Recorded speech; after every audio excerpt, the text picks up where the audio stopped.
and the number of affected countries has tripled. There are now more than 118,000 cases and 4,291 people have lost their lives.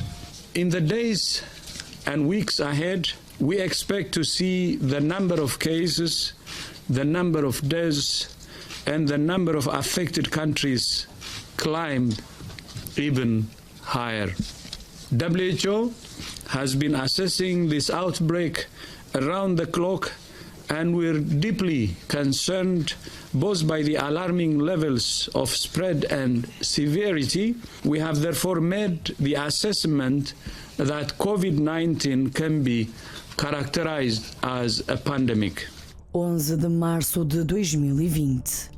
Este foi o dia em que a Organização Mundial da Saúde declarou oficialmente o início da pandemia de Covid-19. O vírus matou mais de 7 milhões de pessoas por todo o mundo. Em Portugal, dias depois de terem sido identificados os primeiros casos, foi a 18 de março de 2020 que o Presidente da República decretou o primeiro estado de emergência, marcando o início de um período de confinamento obrigatório e medidas de restrição que afetaram profundamente os cidadãos. O conselho era só um: ficar em casa. Portugueses, acabei de decretar o estado de emergência. Uma decisão excepcional num tempo excepcional. À medida que o número de infectados aumentava, o mundo conhecia uma nova realidade nunca antes vista. A implementação de medidas de distanciamento social, o uso obrigatório de máscaras e a higienização das mãos e até mesmo das compras dos objetos e alimentos tornaram-se parte do dia a dia. A crise sanitária não tardou a alastrar-se e desafiou não só a saúde pública, como também a economia e a organização da vida social. Os hospitais enfrentaram uma pressão extrema, com as unidades de cuidados intensivos a receberem um número recorde de pacientes a cada dia, enquanto que o Sistema Nacional de Saúde enfrentava o que vinha a ser um dos maiores desafios para o país. A saúde estava em primeiro lugar, mas a cura para o vírus ainda demorou e deixou um rastro memorável no país e nos portugueses. 5 anos após o aparecimento dos primeiros casos de Covid-19 em Portugal, Graça Freitas, na altura Diretora-Geral da Saúde, em entrevista à agência Lusa, considera que se aprenderam muitas lições ao longo deste período. A especialista em saúde pública acredita que o sistema de saúde e as autoridades estão melhor preparados para enfrentar uma nova pandemia. No entanto, alertou que se existir uma próxima epidemia, vai ser muito mais complexa e desafiante. O impacto económico foi igualmente devastador. Setores fundamentais da economia portuguesa, como a restauração e o turismo, registaram quedas históricas, com muitos dos estabelecimentos a fechar portas e milhares de postos de trabalho a serem perdidos. As restrições de circulação e as medidas de confinamento levaram o governo a criar pacotes de apoio para mitigar os danos. Um dos efeitos mais duradouros da pandemia foi, no entanto, a implementação do teletrabalho. Inicialmente adotado como uma medida temporária, o trabalho remoto tornou-se uma prática comum em diversos setores que se mantém até aos dias de hoje. O setor da saúde mental foi igualmente um dos aspectos mais afetados. O isolamento social, a incerteza e o medo da doença geraram um aumento significativo de problemas psicológicos, como ansiedade e depressão. De acordo com os relatórios da Organização Mundial da Saúde, verificou-se um crescimento substancial no número de pedidos de apoio psicológico, assim como um aumento nos comportamentos suicidas. Em Portugal, o estado de emergência, declarado 15 vezes pelo Presidente da República, chegou ao fim em abril de 2021. Durante esse período, cerca de 30 mil vidas foram perdidas. Em maio de 2023, a Organização Mundial da Saúde anunciou o fim da emergência sanitária global, embora tenha alertado para o facto de que o risco da Covid-19 ainda não estava completamente erradicado. Hoje, passados 5 anos, a pandemia é oficialmente considerada encerrada pela OMS. No entanto, os efeitos continuam a ser sentidos e o impacto da Covid-19 permanece vivo nas lembranças coletivas.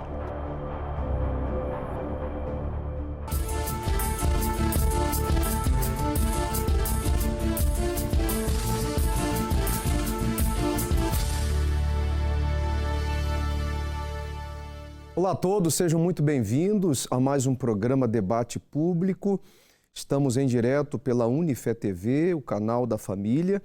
Estaremos juntos nos próximos minutos, trazendo aqui à mesa do debate hoje esse assunto. Mesmo depois de 5 anos, muitas marcas ficaram, né? Muitas pessoas ainda podem perceber sintomas, verem nas suas próprias vidas aquilo que a pandemia da Covid-19 deixou, né? Mortes, pessoas que tiveram a saúde mental abalada, problemas também de ordem econômica. Muitas coisas aconteceram na época da pandemia.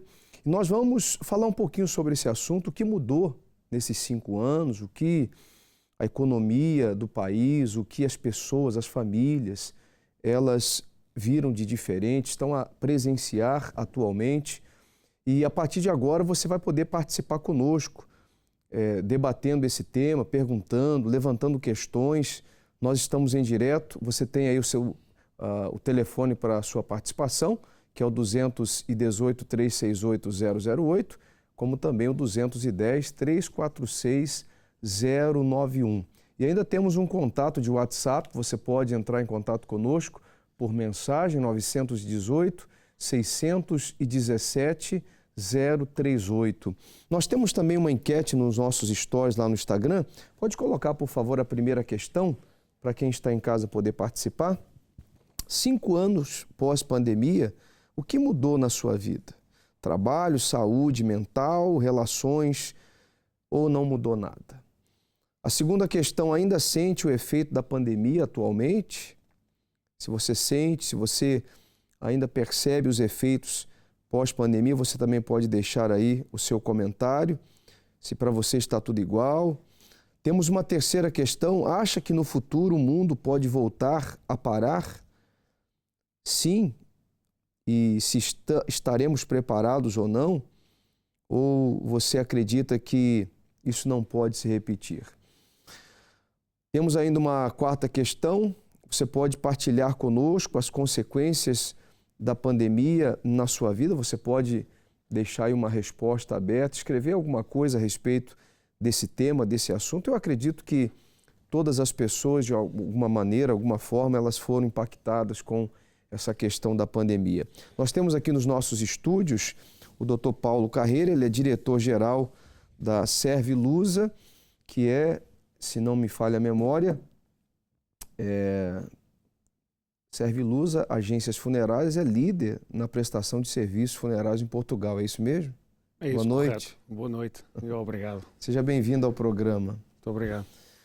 Na altura, o senhor se lembra muito bem, né, como foi a questão da pandemia, o impacto que teve na vida das pessoas.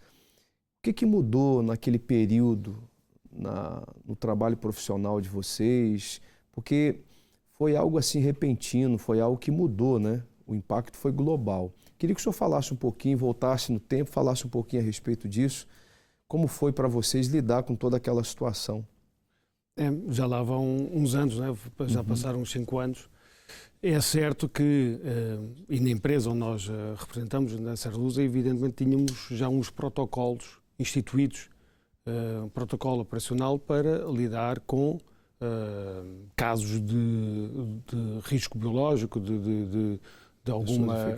Exatamente, dos infectocontagiosos, no sentido de proteger as pessoas que trabalham na empresa, bem como depois na realização do velório e do funeral de todos os presentes. Portanto, há protocolos, há regras perfeitamente definidas. Mas a verdade é que nunca estamos preparados para um evento de tal dimensão que aconteceu. Nós, se recorda, na altura fomos vendo o que estava a acontecer em Espanha, em Itália, primeiro, que ninguém entendia muito bem, quando chegou à Europa pela Itália, que foi também um efeito bastante duro. Depois em Espanha e depois, mais tarde, em Portugal, quando se pensava que Portugal estava... que lhe passaria ao lado toda aquela questão. A verdade é que tivemos que nos adaptar e, principalmente, nos preocuparmos com todas as pessoas que trabalham. No nosso caso, somos 350 pessoas, temos família. E naquela altura, sabe que isto do setor funerário tem muito que se diga. foi definida através de um diploma publicado pelo Estado, que definia quais eram as profissões prioritárias, onde estão os enfermeiros, os médicos, os polícias, todos corretamente assinalados. Mas a agência funerária não tinha sido considerada. Que impacto é que isto tem? Tem um impacto que não tem acesso privilegiado aos equipamentos de proteção individual, aos EPI, como também não tenha um acesso privilegiado para apoio aos colaboradores, aos trabalhadores desta profissão, no sentido, nomeadamente, de ter uma escola aberta para os filhos dos trabalhadores, como tinham os médicos, os enfermeiros, os polícias, etc. Isto impacta muito depois na confiança que todos os dias temos que trabalhar. Não sendo considerado uma profissão prioritária, nunca esta atividade deixou de trabalhar, porque senão, caso contrário, seria um problema de saúde pública ainda maior que aquele que vivemos. Pelo contrário, trabalharam muito mais, né, nessa época. Muito mais.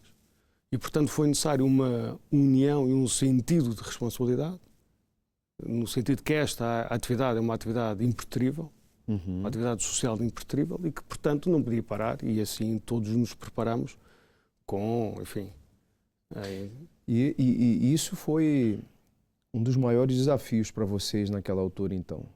Foi no sentido que foi o desafio de colocar todas as pessoas e dar-lhes confiança e segurança no trabalho, porque todos temos família e queremos ir para casa sãos e salvos, dar às famílias o direito de terem um velório e um funeral digno, e isso foi muito difícil, uma vez que as regras, estamos a falar de um cenário que era desconhecido a nível mundial e, portanto, havia sempre muitas regras a saírem da Direção-Geral da Saúde que nós íamos acompanhando passo a passo, de forma a implementarmos e sempre dar soluções para que as famílias pudessem ter um funeral digno e despedir-se do seu ente querido. Esse foi um grande desafio, porque as regras estavam sempre a mudar e havia muita desinformação. Se recorda, na altura havia muita desinformação mesmo, muita informação que não era pelos organismos oficiais e, portanto, criou muita dificuldade às agências funerárias e acredita que a muitas outras atividades. Por exemplo, essas adaptações que foram feitas naquela altura, com certeza trouxe para vocês um método de trabalho diferenciado nesses últimos tempos, né? O que a Servilusa trouxe atualmente daquela época? Nós, naquela época, implementámos um gabinete de crise e, efetivamente, tínhamos reuniões diárias para seguir todos os casos que aconteciam. Estamos a falar, chegámos a ter, 300 mil casos, não é? E de óbitos. Estamos a falar de mais de 12, 14 mil óbitos no ano. Portanto, estamos a falar em Portugal, estamos a falar em redor de 110 mil em média antes da pandemia. E só nesse ano tem logo um crescimento de 11%, 10,11% e mais outros no ano seguinte, em 2021. Portanto, estamos a falar fomos obrigados então a criar este gabinete de crise no sentido de procurar soluções diárias. Repare, quais são os problemas? Ter estoque de equipamentos de proteção individual. Ter a possibilidade de criar condições para se fazer os velórios. E aqui foi o grande drama. Foi um grande drama. Os hospitais e as enfermarias, as casas mortuárias dos hospitais não tinham capacidade, estavam ultrapassadas a sua capacidade de acondicionamento das pessoas falecidas, então tiveram muito que se apoiar nas agências funerárias. A Servilusa aí fez investimentos avultados no sentido de duplicar a possibilidade de acondicionar os falecidos de forma a não estarem a impedir o normal funcionamento dos hospitais onde as pessoas vinham falecer. E nós fizemos, juntamente com a Proteção Civil, informámos que pedimos e podiam contar connosco no sentido de aliviar precisamente esta pressão junto dos serviços públicos. E depois surgiu a grande questão de velório não velório. Os confinamentos e as regras de impossibilidade de fazer um velório a quem tinha falecido de Covid trouxe muitos, perturbações às pessoas. As pessoas não puderam velar o seu familiar. Repare, estamos a falar de que nós estamos impedidos de ver pessoas que estavam em lares de terceira idade. Nós estamos impedidos depois de ir visitar os nossos doentes aos hospitais. Naturalmente, isto é um facto, não está aqui nenhuma crítica subjacente. O tema que se coloca é que quando a pessoa vem a falecer, você também não tem a possibilidade de se identificar a pessoa que faleceu e de velar o seu ente querido. Portanto, isso tem consequências diretas no processo do luto. No emocional das pessoas, que foi o que mais se comentava na altura, essa questão do isolamento, né? Que era necessário por questões de saúde pública, para tentar minimizar. E a questão de os familiares não poderem visitar, muitas pessoas morreram isoladas, sozinhas, claro, né? E agora, repare, não poder visualizar a pessoa que faleceu, já não podia ver antes, não poder visualizar depois a pessoa que faleceu, você não torna a morte tangível e cria aqui um impacto muito forte na ordem da saúde mental. Hoje sabemos que um processo de luto, o velório, é fundamental para o início de um processo de luto. É a consciencialização, é aquele dia D em que a pessoa efetivamente faleceu, dar-se conta dessa tragédia na sua casa, e depois todo um processo junto com os seus familiares, amigos, a desolação daquela perda. Hoje está mais que provado que, passado um ano, mais de 30 pessoas ainda manifestam sintomas relacionados com a perda há um ano atrás. Imagina a pessoa fazer, não viu a falecer. E, portanto, isso trouxe muito. Nós estivemos sempre muito em contato com a Direção-Geral da Saúde, no sentido de que dispusemos de um estudo que os alemães foram rápidos a fazê-lo, de que o falecido não trazia, isso é um ensinamento que na altura que isto nos deixa hoje, é que olhemos para os dados. O falecido não tinha impacto no potencial contágio das pessoas, porque não havia contato com gotículas nem com aerossóis, que era como o Covid se propagava. Portanto, hoje, provavelmente, espero que as coisas fossem diferentes, o impedimento do velório, sim, controlado pelo ajuntamento de pessoas, tinha que ser controlado, mas não impedir uma pessoa poder velar e visualizar o seu ente querido. Daqui a pouquinho eu volto com o senhor com mais perguntas. Nós vamos às entrevistas que foram feitas nas ruas para saber a opinião das pessoas sobre esta questão da pandemia, né? Esses 5 anos que se passaram, o que as pessoas ainda trazem dentro de si, sentimentos, pensamentos, né? E daqui a pouquinho eu volto para falar também com o doutor Ricardo. Ele é médico da saúde pública e também epidemiologista. Nós vamos falar com ele sobre isso, sobre esse assunto, logo após essas entrevistas. Faz 5 anos desde a pandemia do Covid-19. Como é que lembra estes tempos? Acho que complicados, mas que as pessoas esqueceram rápido, eu inclusive, porque já não nos lembramos o que é que aconteceu. E o que é que acha que mudou desde então, desde a pandemia? Sinceramente, nada. Na altura mudou, entretanto normalizou tudo e está tudo normal. Acho que o que devíamos ter aprendido com o Covid, acho que não aprendemos nada. Eu recordo que foi um tempo muito mau. Eu tinha horas para entrar, mas não tinha horas para sair. Foram tempos complicados, ninguém sabia o que era a doença, o que era o problema. Pronto, mas já passou, tudo bem. E o que é que mudou na sua vida desde então? Desde então, o que é que mudou? É igual, a mesma rotina, os mesmos trabalhos, tudo. Mas penso que a sociedade mudou muito, está pior. Eu lembro-me que eu estive em casa o mais possível, arrecadada, tomei as vacinas todas e lembro-me que foi mau. Foi mau e a partir daí nunca mais foi bom. Que as coisas encareceram e continuam a encarecer e nós pagamos. Mudou nos seus hábitos? Sinceramente nada. Se calhar, antigamente não tinha tanto cuidado a meter as mãos nos corrimões e assim, e hoje em dia tenho e não faço. Mas se calhar é essa coisa mínima, porque já lavava as mãos com frequência, só não uso o álcool gel ou raramente uso. E acha que a pandemia do Covid-19 afetou as relações pessoais, o ambiente e sociedade entre as pessoas? Isso sim. Acho que as pessoas ficaram ainda mais distantes do que já estavam, o que vem sendo a gravar sempre pelas redes sociais, claro, mas sim, o Covid acho que também afetou um bocadinho mais esse tipo de relações. E acha que, de um modo geral, houve alguma coisa que se lembre que achou que iria voltar ao normal, mas nunca voltou ao normal desde a pandemia do Covid-19? Olha, eu pensava que as pessoas iam ser mais amigas umas das outras, mas não. Piorou, sempre a piorar. Piorou. Acha que se perdeu empatia pelo próximo desde essa altura? Que as pessoas ficaram mais egoístas? As pessoas, claro, ficaram mais egoístas, sim senhor, nota-se isso. Mas acha que se surgisse uma nova pandemia, Portugal estaria mais apto para conseguir lidar, ou acha que as coisas iam ser iguais? Eu acho que ia ser iguais, porque as pessoas acabam por não aprender nada e esquecem rápido aquilo que passaram. Portanto, não sei se o próprio governo, não sei se iria lidar de forma diferente do que lidou.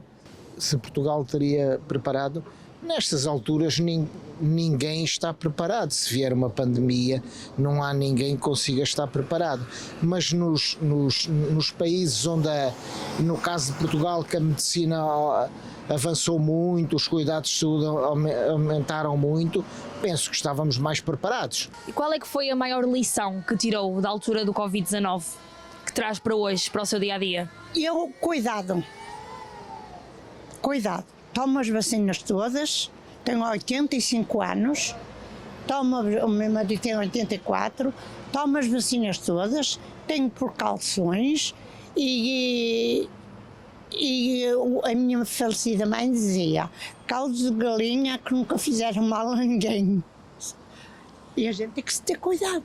Aprendi muita coisa, aprendi tínhamos cuidado com a alimentação, tínhamos cuidado com a higiene, pronto, é mais isso. Mas acha que as pessoas ficaram muito mais isoladas desde a pandemia? Assim, no Covid estive muita gente isolada, tanto é que fecharam muitas casas e nunca mais abriram, não é? Acha que muita gente perdeu os seus negócios? Perderam. Ou muita gente que perdeu os negócios e nunca mais os conseguiu abrir. Fora os impactos sociais que aconteceram aí ao longo da pandemia, que levou a uma recessão global, teve a questão também do impacto do trabalho de muitas pessoas que ficaram sem a renda, sem o trabalho, sem o seu salário, pessoas que perderam entes queridos, danos que, para muitos, é irreparável. Nós temos o Dr. Ricardo Mexia, que está conosco. Muito boa noite, seja bem-vindo aqui ao Debate Público. Boa noite.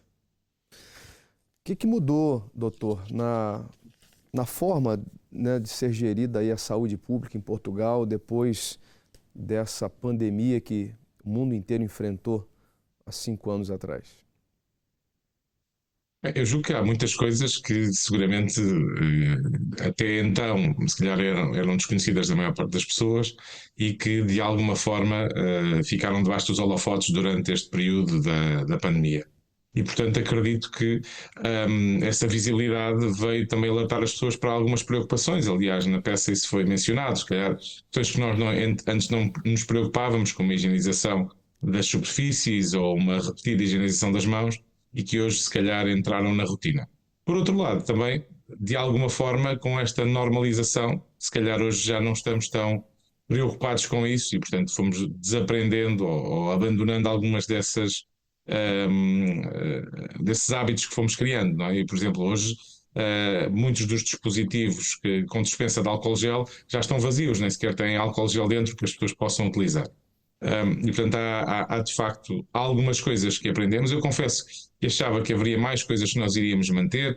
Por exemplo, uma coisa que é relativamente banal na Ásia, que é alguém que tem sintomatologia, que está doente, usa uma máscara para proteger os outros.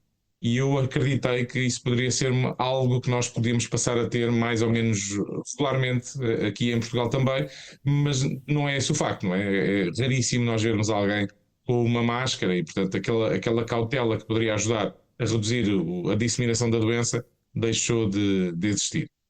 E ainda temos um percurso longo a fazer em termos da preparação, ou seja, quer do ponto de vista do enquadramento normativo, e sabemos que os estados de emergência estavam vocacionados para outra realidade, que não o combate a uma pandemia. O próprio isolamento dos doentes, que é uma medida de saúde pública que pode ajudar a mitigar os impactos, também tinha uma fragilidade jurídica muito grande e, portanto, as situações em que as pessoas apelaram aos tribunais foram todas revertidas. Portanto, nós temos que, de facto, encontrar aqui algumas ferramentas jurídicas, alterar a lei, criar regulamentos para que isto possa ser mais ágil e mais adequado perante um cenário semelhante. E eu espero que nós não tenhamos já esquecido isso mesmo. É um assunto que é desconfortável para nós, para todos, obviamente, e que implica algumas limitações, se calhar, à nossa liberdade, aos nossos direitos, mas que é fundamental para nós nos protegermos enquanto sociedade. Pois o investimento nesta preparação também, de alguma forma, não está a ser mobilizado como seria desejável, não é? São áreas que não têm visto uma verdadeira aposta para nos prepararmos. Mas, quer dizer, não digo isto também de uma forma como uma crítica sem estrutura. Nós sabemos que oscilamos entre ciclos de negligência e de pânico, não é? Quando temos, de alguma forma, entre aspas, a casa a arder, estamos muito preocupados com o problema. A partir do momento em que a situação já não há risco, já não há problema, rapidamente nos esquecemos dele. Mas é importante estarmos capacitados para nos prepararmos melhor para essa eventualidade, porque nós sabemos que vamos ter uma situação semelhante, não é? Ou seja, o surgimento de uma doença infecciosa com elevada transmissão e que coloca em causa o nosso modo de vida vai acontecer. Nós não sabemos quando e nem qual vai ser a origem, mas é muito plausível que isso possa acontecer e, portanto, temos que estar preparados para isso. E a Rápida, eu me lembro na altura, todos os meios de comunicação, né, noticiavam essa propagação muito rápida, né, do vírus. As pessoas não tinham o hábito, né, de se protegerem, como o senhor falava aí a respeito de máscaras, de álcool em gel. E esse período pós-pandemia parece que a população se esqueceu, né, desses cuidados simples, básicos, que são necessários até para a saúde habitual, a saúde diária da pessoa. Nós vemos aí hoje a vida completamente normal por parte da população. Então, pelo que o senhor falou, vindo hoje uma pandemia repentina, mais uma vez a população não está preparada para essa prevenção. Eu acho que houve algumas lições que aprendemos durante a pandemia, naturalmente. Eu também não acho que tenha passado completamente ao lado da realidade, quer das instituições, quer dos cidadãos, não é? Portanto, nós também fomos todos encontrando mecanismos para lidar com isto. Agora, parece-me que temos de facto de ser mais assertivos, não é? E termos mais capacidade de mobilizar mais. E dou um exemplo. Portugal é dos países com maior cobertura vacinal. Os portugueses confiam de facto muito nas vacinas quando comparado com outros povos. Mas uma das coisas que temos assistido é efetivamente um decréscimo, ligeiro ainda bem que assim é, mas a cobertura vacinal tem vindo a decrescer. Ora, nós temos que reforçar a necessidade de vacinar as pessoas. Porque, mesmo não havendo uma pandemia, por exemplo, continuamos a ter casos de Covid, continuamos a ter casos de gripe, continuamos a ter casos de várias doenças que são facilmente evitáveis pela vacinação. Portanto, nós temos que continuar a apostar nas vacinas, por exemplo. Temos também, como digo, alguns mecanismos que podemos utilizar para reduzir o potencial de disseminação da doença. Resguardarmos-nos mais quando estamos doentes, proteger os mais vulneráveis. Há pouco falava-se da questão de não podermos visitar os nossos mais idosos, né, quando estão institucionalizados, por exemplo, em lares, não é? Se calhar, quando estamos mais adoentados, devemos evitar fazer essas visitas. E se o fizermos, devemos efetivamente levar máscara. Portanto, há uma série de pequenas questões que nós podemos melhorar na forma como encaramos a doença, por forma a reduzirmos o seu impacto. E, portanto, eu acredito que temos aí muita margem de progressão ainda. Tá certo, eu agradeço a participação, doutor. Não sei se o senhor gostaria de deixar aí para quem está em casa algum conselho, porque há muitos telespectadores, muitas pessoas que sofreram na época da pandemia e trazem consigo até os dias atuais impactos, né, na saúde mental, pessoas que perderam entes queridos, pessoas que enfrentaram situações na empresa, né? Teve a questão da perda de bens, insolvência de empresas, pessoas que perderam o trabalho, pessoas que até hoje sofrem com os impactos dessa pandemia. E o senhor, como especialista nessa área de saúde pública, o que o senhor tem a dizer para essas pessoas que estão em casa? Sem dúvida que os impactos sociais foram tremendos, não é? Dar aqui só uma nota que também os impactos da própria doença se continuam a verificar até hoje, não é? Portanto, há muitas pessoas que continuam ainda com sintomatologia Covid e nós não sabemos bem que impactos é que vamos ter daqui a 5, 10, 20 anos, não é? Portanto, esse é um outro aspecto que nós também não conhecemos ainda em detalhe. Agora, seguramente que as questões conexas com as perdas de emprego, o afastamento, a saúde mental, que teve aqui também muito pressionada durante o período da pandemia, seguramente que há aí muitas coisas que nós podemos e devemos fazer. E, portanto, eu acredito que para todos é importante manter essas situações sob alerta, para ajuda se tiverem um problema, e não há problema nenhum que não possa ser ajudado, por exemplo, por um profissional de saúde. As questões da saúde mental, todos sabemos que há um certo estigma em torno da doença mental, mas não há nenhum problema em pedir ajuda e há inúmeros recursos a que as pessoas podem recorrer.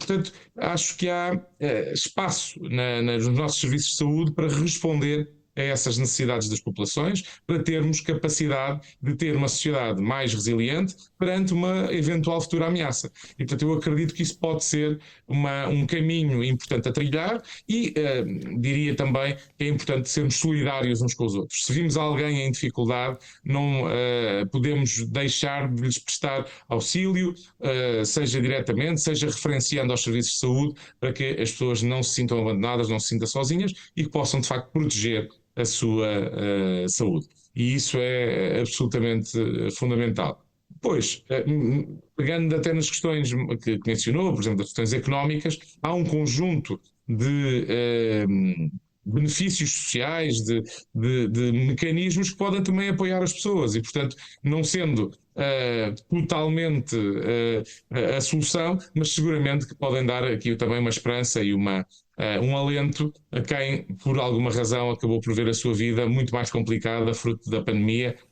e acredito que podemos apoiar também estas pessoas e devemos apoiar estas pessoas. Muito obrigado pela sua participação, doutor. Até uma próxima oportunidade. Muito obrigado.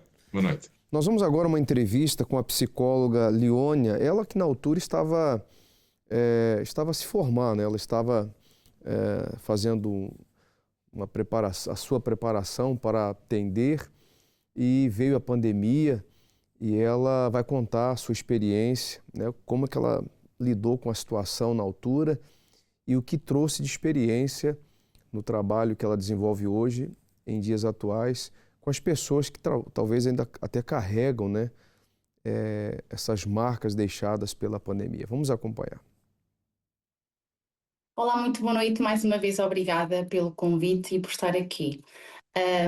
Enquanto profissional e enquanto estudante, quando eu senti muito de perto o impacto da pandemia, mesmo no próprio estudo da psicologia, porque muitas experiências práticas, elas foram interrompidas e a minha na altura foi interrompida porque eu estava a terminar os meus estudos, eu estava a tirar o último mestrado, estava a fazer a tese de mestrado, estava a fazer o meu estágio curricular e então foi mesmo um grande desafio. O primeiro pensamento que tive foi o que é que vou fazer agora, o que é que vai acontecer? Porque na verdade a nossa profissão enquanto psicólogas, ela vive muito à base da relação, do olhar, da escuta atenta da outra pessoa e, por exemplo, mais uma vez no meu estágio eu tive um afastamento temporário que fez com que eu perdesse certos momentos importantes de aprendizagem em contacto direto com as minhas utentes. Eu estagiava numa casa-abrigo para mulheres vítimas de violência doméstica, no núcleo de atendimentos para vítimas de violência doméstica e tudo o que elas mais precisavam naquele momento era de um toque, era de um abraço, era de uma palavra de conforto e automaticamente com esta pandemia eu tive que me ausentar e tive que me adaptar e pensar o que é que vou fazer agora, como é que eu vou dar este acolhimento, esta segurança, esta proteção a estas mulheres. Eu lembro-me que na altura eu fui muito insistente, eu fui mesmo bastante insistente enquanto estudante e enquanto profissional no meu estágio curricular, para voltar às minhas consultas presenciais e na casa-abrigo.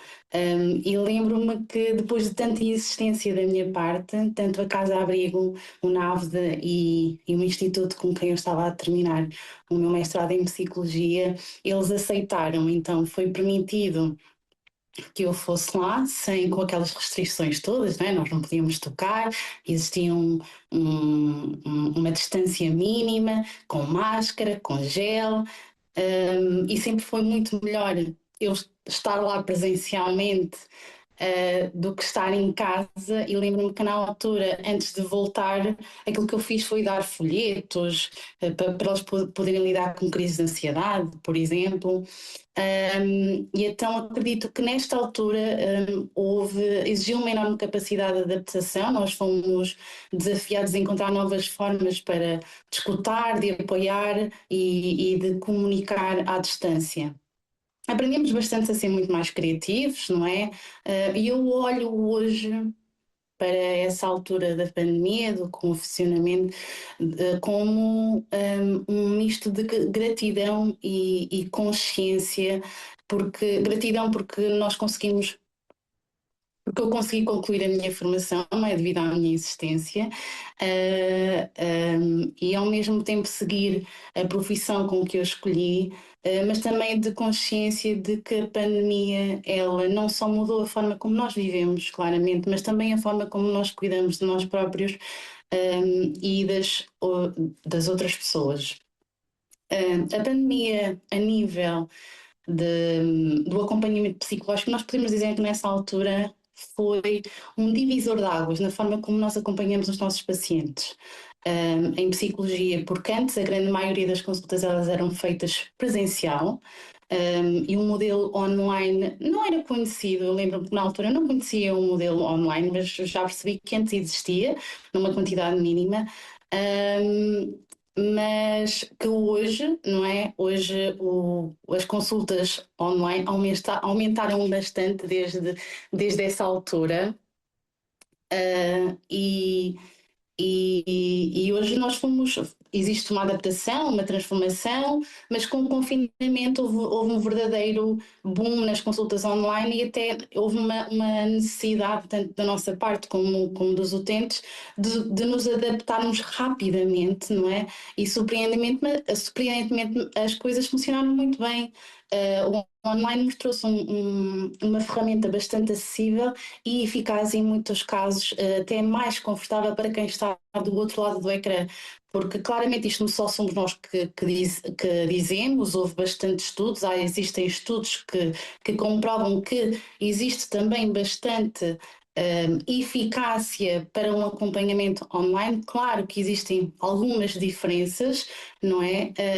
Claro que existem alguns desafios, que é a gestão do ambiente onde a pessoa está, a privacidade ou até mesmo a conexão emocional. Mas também existe uma vantagem, tanto para nós como para os outros pacientes, porque existe maior flexibilidade de horário, existe um melhor acesso para quem vive longe dos centros urbanos, e até uma maior sensação de segurança para quem está a lidar, por exemplo, com ansiedade social.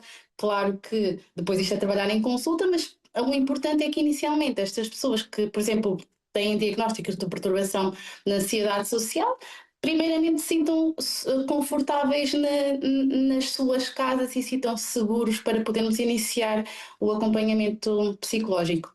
No meu caso, essa transição entre consultas online e consultas do presencial para online, foi bastante positiva, porque até hoje, nos dias de hoje, é a forma como que eu trabalho e isso permite-me não só manter a minha qualidade de acompanhamento, como também ampliar o meu alcance. Eu atendo pessoas de diferentes países, atendo pessoas de diferentes regiões, e isso seria bastante difícil se nós continuássemos num modelo presencial. E a pandemia ela acelerou uma mudança que eu acredito que ela veio para ficar. As consultas de psicologia vieram para ficar e mostrou que também é possível nós cuidarmos da nossa saúde mental com qualidade, mesmo que seja à distância, não é? E relativamente, já passaram 5 anos, não é? Já passaram 5 anos desde o início do nosso confinamento, desde o início da pandemia até os dias de hoje, e 5 anos depois ainda é muito visível o rastro que a pandemia deixou na saúde mental das pessoas. É incrível. O impacto emocional, não é? Ele não terminou com o fim do confinamento. Muito pelo contrário, em muitos casos só se tornou mais evidente depois, e porque eu hoje ainda continuo a acompanhar pessoas, pacientes, que vivem com mazelas emocionais que tiveram origem ou que foram agravadas durante o período de confinamento, durante o período da pandemia Covid-19.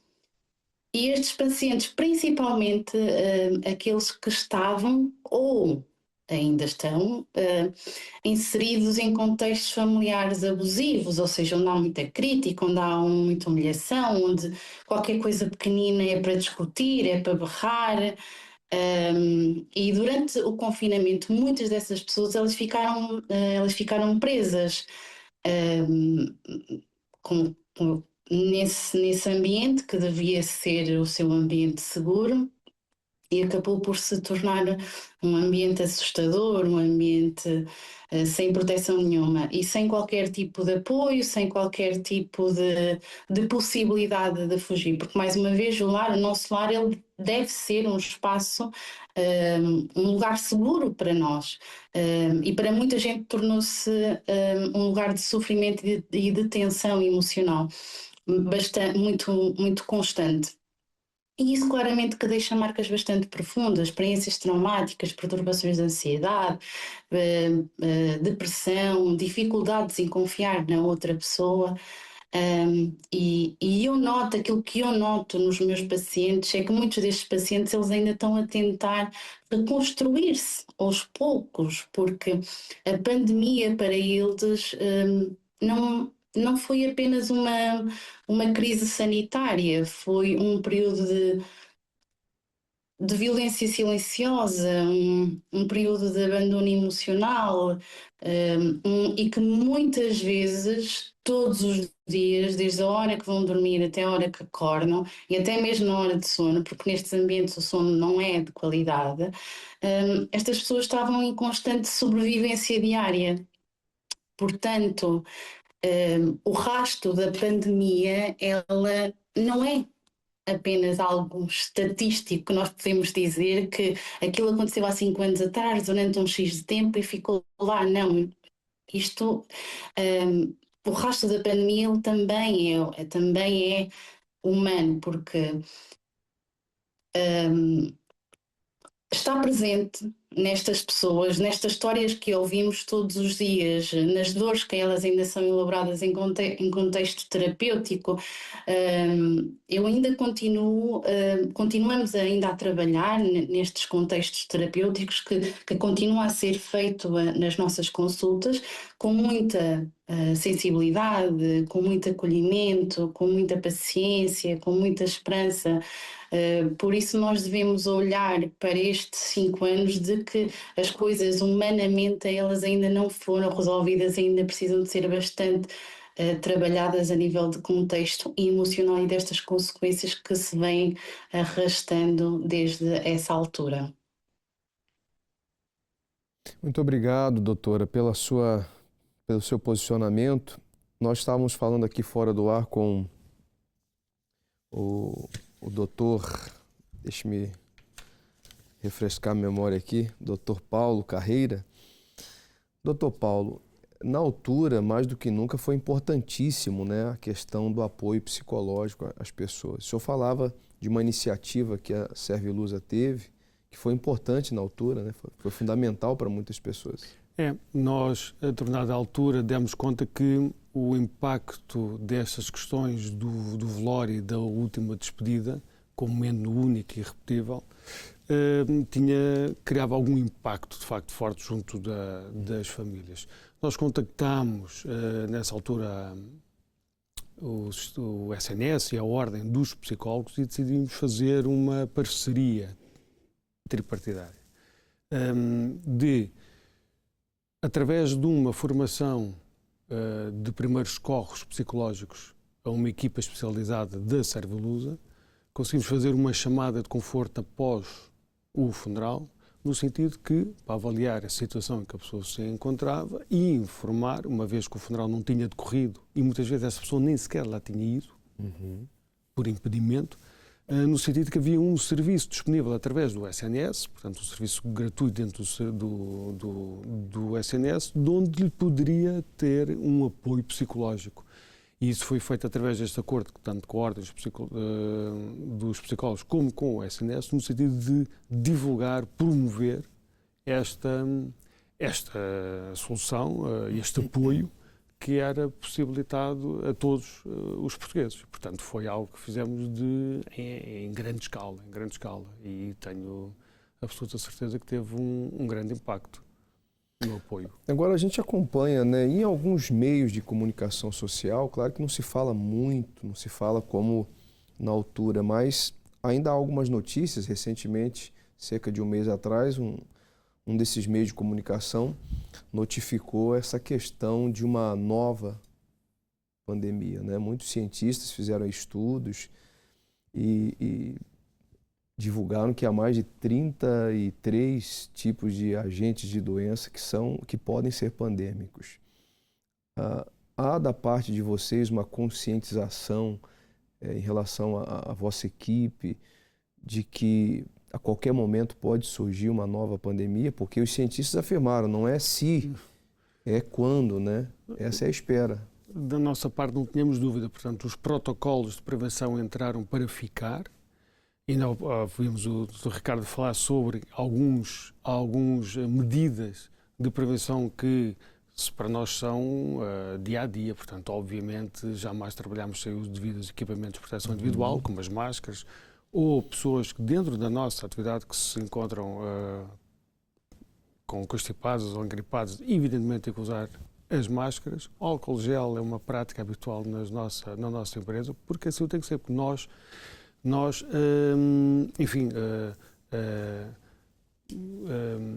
andamos por locais que efetivamente são de alto potencial de contágio. Portanto, temos de estar preparados para nos defendermos a nós, porque de facto a empresa para não defender as nossas famílias, porque hoje em dia trabalhamos com falecidos, trabalhamos para os vivos, mas trabalhamos com falecidos e na verdade não sabemos do que é que estamos a deparar. E evidentemente uma das principais regras da Direção-Geral da Saúde sempre foi, nas nossas interações, que devemos estar preparados para qualquer causa de morte. E, portanto, evidentemente, a empresa está muito bem segura, se posso dizer. Evidente que o futuro, não sabemos. De qualquer das formas, coisas ficaram, efetivamente, hoje, por exemplo, na altura, desenvolvemos muitíssimo o funeral via streaming, portanto, a transmissão online, forçámos para que fosse possível, porque pessoas que não se podiam, não sei se recordam, não se podia passar o conselho. Então foi possível que as pessoas de alguma forma pudessem estar presentes online nestas cerimónias.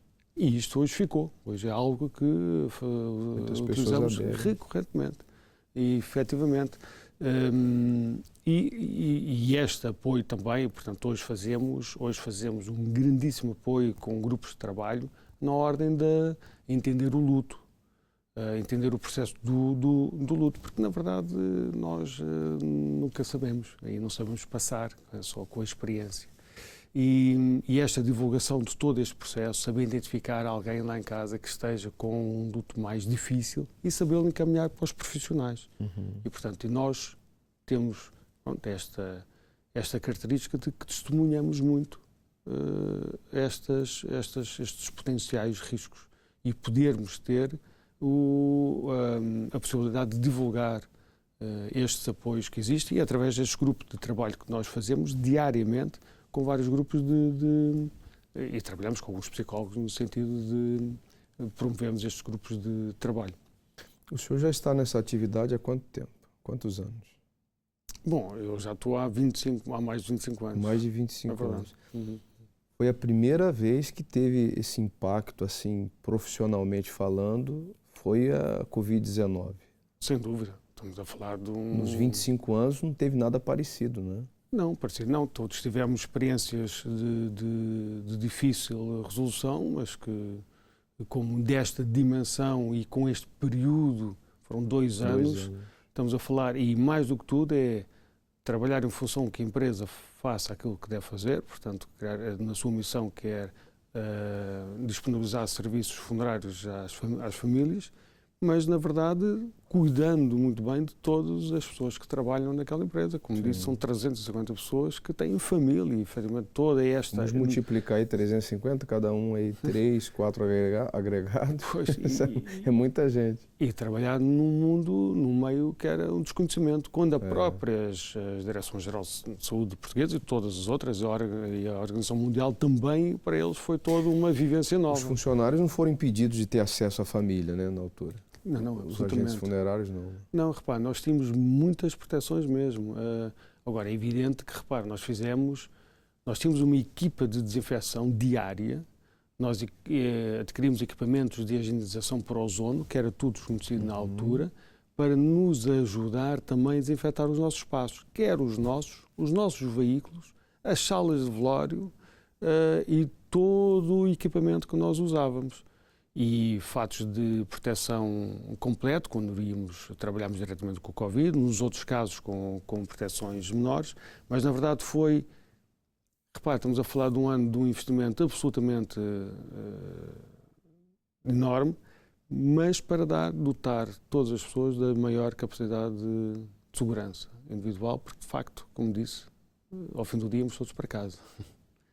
Nós vamos agora acompanhar uma entrevista com a doutora Vânia Lima, ela é empresária, e ela vai falar um pouquinho de como foi esse impacto no período da pandemia a nível profissional, e já nós retornamos. Olá, boa noite, programa Debate Público, o meu nome é Vânia Lima, eu sou diretora-geral da One Health, nós somos uma consultora de comunicação especializada na área da saúde.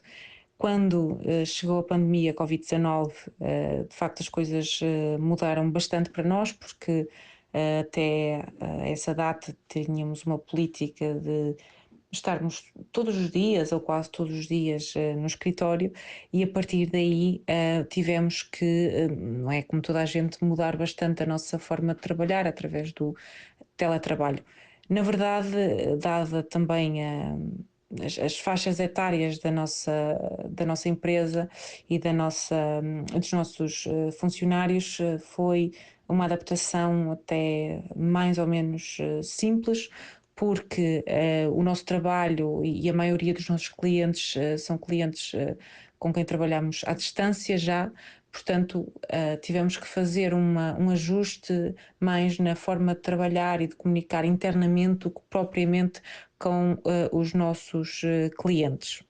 Na verdade, as questões do teletrabalho exigiram alguma adaptação da nossa parte, e aqui falamos muito, apesar de a maior parte dos nossos funcionários estarem habituados ao uso, por exemplo, de ferramentas como o Teams ou como a Slack, de comunicação por mensagens, a verdade é que há coisas que, através do convívio diário e em pessoa, são bastante mais simples, nomeadamente até em relação ao feedback, em relação a pequenas necessidades de comunicação que existem entre a equipa e que, se estivermos em teletrabalho, as coisas de facto mudam bastante. Portanto, nós sentimos a necessidade de mudar e de criar processos de comunicação pensando nesta nova forma de trabalho e nas equipas, no fundo, as pessoas da equipa, cada uma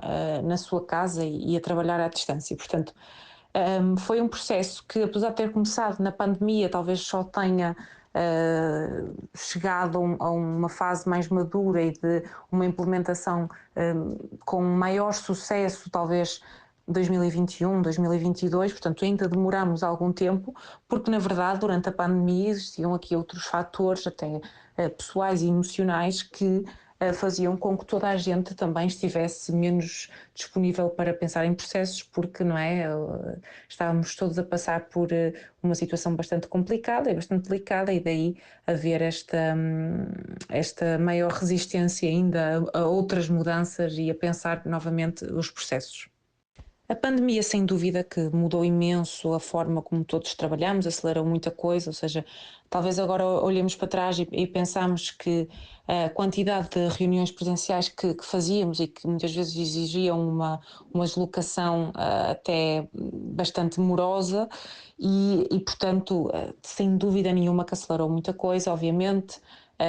Talvez até nós em Portugal nos pôs mais, nos provou que outras formas, em Portugal e com certeza noutros países também, mas nos provou que é possível funcionar também à distância, e que, ou seja, nós vimos-nos todos com a necessidade de sermos mais rápidos em determinadas questões de adoção de ferramentas digitais, e portanto aí veio provar que é possível e que nós conseguimos adaptar-nos.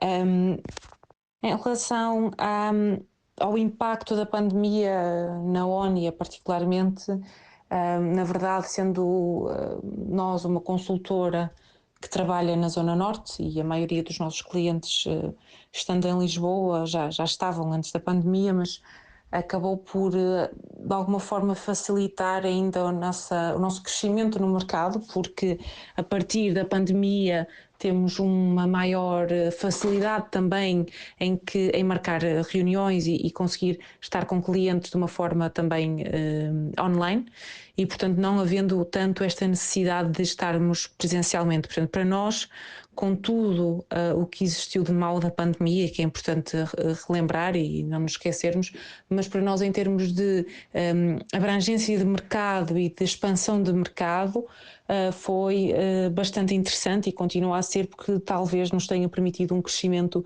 muito mais acelerado do que aquele que teríamos se não existisse esta aceitação tão grande e esta habituação tão grande das pessoas àquilo que é o trabalho à distância, é aquilo que são as reuniões também, seja com que stakeholders forem à distância. Portanto, no nosso caso, houve um balanço positivo dentro de tudo, uma vez mais que foi negativo, mas houve um balanço positivo, nomeadamente no que diz respeito ao crescimento de mercado.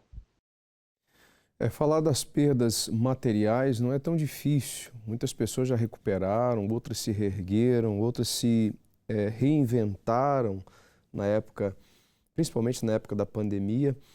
Agora, os impactos da saúde mental, os impactos que muitas pessoas trazem até os dias de hoje, depressão, ansiedade, há pessoas que não conseguem falar sobre as perdas que tiveram nessa época de pandemia. Eu estava aqui vendo uma notícia atual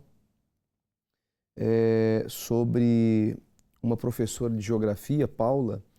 Ela diz assim: é uma ferida sempre aberta. 5 anos depois da Covid, eu ainda não consigo falar sobre a perda, não fiz o luto, aquilo que nós estávamos falando há pouco. Esse luto inacabado até hoje traz para muitas pessoas um sentimento de dor, de falta, e isso, segundo a Paula, só vai poder, acredita ela, falar sobre isso com mais facilidade daqui a uns 15, 20 anos. Você está nessa condição? Você, telespectador, internauta, está nessa condição? Saiba você que, como diz a própria Paula aqui, com esperança e fé você vai conseguir sair dessa situação, superar esse sentimento ruim que infelizmente foi deixado por esta pandemia. Eu não sei se o Dr. Paulo gostaria de pontuar mais alguma situação, deixar aqui alguma nota para quem está em casa sobre tudo que foi falado. Bom, eu acho que o mais importante aqui e as lições que temos de tomar é que devemos confiar nos profissionais, nas instituições públicas e nos profissionais das empresas que nos fornecem os melhores serviços e apoios. E é nesta confiança que, efetivamente, nós fazemos crescer as pessoas também e, enfim, a nossa própria segurança e esperança que as coisas corram da melhor maneira. Alguns ensinamentos têm que sair. É evidente, como dizia um entrevistado vosso, parece que a vida voltou tudo como era antes, mas na verdade não há alguma consciencialização, ficou de facto. Ficou, não? Tenho a certeza. E alguns... Qualquer sinal de alerta, a população, acredito que claro, vai reagir de forma diferente, né? Tanto que provavelmente os que hoje operaram e que passaram há 5 anos por isto tudo não tinham memória da última pandemia, mas segundo os especialistas dizem, quando surgir todos teremos melhor memória, porque hoje existe muita informação, muita documentação, portanto desinformação não haverá, porque hoje já com tudo filtrado e facilmente nos saberemos organizar outra vez e nós também teremos os nossos ensinamentos, pensar sempre no núcleo de família, que é o suporte de qualquer ser humano. E segundo especialistas, não é se, é quando. Então, fica aí a consciencialização para todos que acompanham o programa, para que, quando surgir, infelizmente nós não queremos, mas é algo inevitável. Eu agradeço a participação do senhor, a disponibilidade de estar aqui conosco. Muito obrigado. Nós vamos agora à sondagem final da nossa enquete lá nos stories da Unifer. Coloca, por favor, aí. 5 anos pós-pandemia, o que mudou na sua vida? 28% diz saúde mental. A saúde e a saúde mental. 17% relações e 55% voltou à vida normal, diz que não mudou nada. Segunda questão que foi colocada, ainda sente o efeito da pandemia atualmente? 5% diz que sente muito. 53% diz que está tudo igual. E 42% diz que sente um pouco. Terceira questão, acha que no futuro o mundo pode voltar a parar? 90% diz que sim e nós não estaremos preparados. 10% diz que não e nada se irá repetir. E a última questão, partilhe conosco, né? Foi pedido para você escrever, partilhar conosco as consequências da pandemia na sua vida. Nós temos aí a primeira internauta que escreveu, atrapalhou muito no período escolar, mas fora isso não mudou nada. É a Melanie, né? Temos mais ao lado ali direito, Euriza Alves. Para mim foi mais físico, senti mais no meu corpo os efeitos. Mais abaixo, a Mariana, o meu sistema imunitário ficou muito embaixo. E a Carla Fernandes, ela diz, fiquei sem trabalho, até hoje não consegui trabalho com contrato e não conquistei absolutamente nada. Alguns dos milhares de casos que foram impactados com essa questão da pandemia. Bom, nós vamos deixar para você que está em casa agora o nosso e-mail. Você querendo sugerir um tema para ser trazido aqui no debate público, envie agora mesmo jornalismo@unifetv.pt. Nossa produção com certeza vai avaliar e vai trazer aqui a mesa do debate. Você vai ficar agora, logo após o intervalo, com uma programação muito especial, principalmente você que diz assim, olha, essa ferida ainda está aberta. Realmente, eu tenho dificuldade de falar sobre esse assunto.